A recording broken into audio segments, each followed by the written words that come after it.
So hello everyone. Once again welcome back to my channel, The Atlas of Law. So without wasting your time, let's move towards the case. Lady Carlyle versus Carbolic Smoke Ball Company, 1891 to 94. So basically this case deals with the implied acceptance and continuing offer. तो आगे बढ़ने से पहले हम कुछ offer के बारे में जान लेते हैं. इस केस में इंपॉर्टेंट पॉइंट क्या क्या है? Continuing offer, standing offer, general offer, made to world at large, not to a specific person. General offer is made to world at large, means anyone can accept that offer, is called general offer. Standing offer, which stands for a long time, long period of time, a part of a continuing offer. Acceptance, what is acceptance? Acceptance can be expressed or implied as given in section 9 of Indian Contract Act 1872. Expressed acceptance can be done in words, either oral or written, whereas implied acceptance can be done by fulfilling the terms of acceptance otherwise than in words. The promise is said to be implied. It can be done by conduct or performance. No, this type of acceptance need not to be communicated. It can be accepted by the conduct or by the performance of the promiser. So let's move towards the fact of this case. एक company थी carbolic smoke ball company, जो ये दावा करती थी कि उसका जो ड्रिंक है कार्बोलिक स्मोक बॉल, उसको जो कंज्यूम करेगा उसको इन्फ्लुएंजा नहीं होगा.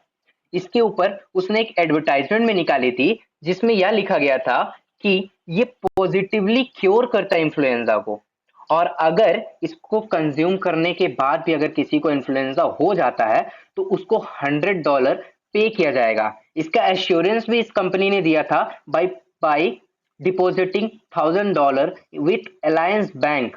ये जो $1000 इस कंपनी ने सबमिट किया था, वो यहाँ पे पूरा उसकी सिंसियरिटी, उसका कंसर्न दिखाता है कि वह एक कॉन्ट्रैक्ट में इंटर होना चाहता है.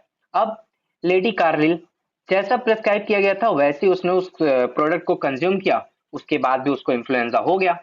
अब जब उसको इन्फ्लुएंजा हो गया तो उसने कंपनी से वो ₹100 का डिमांड किया. कंपनी मना कर देती है, तो she filed a suit against the company.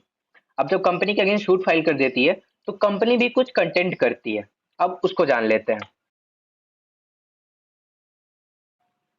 Company contented that this was not an offer, it was just a puff. Puff means बस एक मजाक था, एक एडवर्टाइजमेंट था, ये ऑफर नहीं था.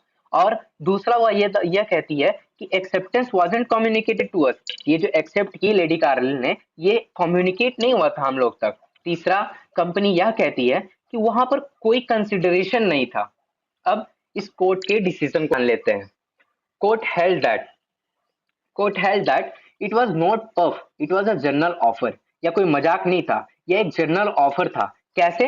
It was clearly mention in the advertisement that जो भी इस प्रोडक्ट को कंज्यूम करेगा उसको इन्फ्लुएंजा नहीं होगा. और अगर उसको इन्फ्लुएंजा होता है तो यहाँ पे कंपनी ने इंटेंशन भी शो किया था, $1000 डिपॉजिट करके बैंक में और $100 का ऑफर देके यहाँ पे कंपनी ने इंटेंशन शो किया था कि वह कॉन्ट्रैक्ट में इंटर होना चाहती है.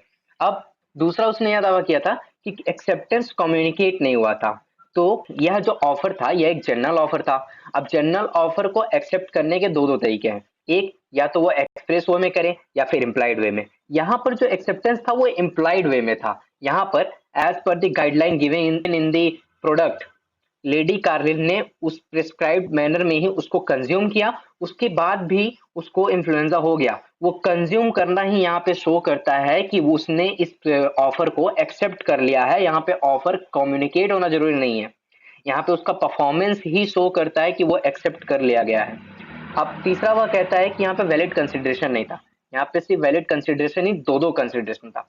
पहला कंसिडरेशन तो यह था कि उस एडवर्टाइजमेंट से इस कंपनी की सेल बहुत ज्यादा इंक्रीज हो गई थी, बहुत ज्यादा इंक्रीज हो गई थी. दूसरा, यहाँ पे कंसिडरेशन ये था लेडी कार्लिल का, जो डिटर्मिनेंट लेडी कार्लिल को सफर करना पड़ा, जो लेडी कार्लिल को इन्फ्लुएंजा कोज करने के बाद सफर करना पड़ा, यहाँ पे वो दूसरा कंसिडरेशन था.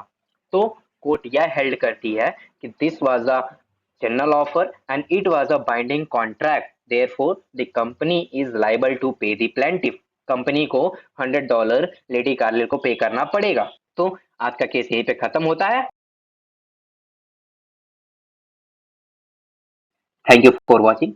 See you in the next case.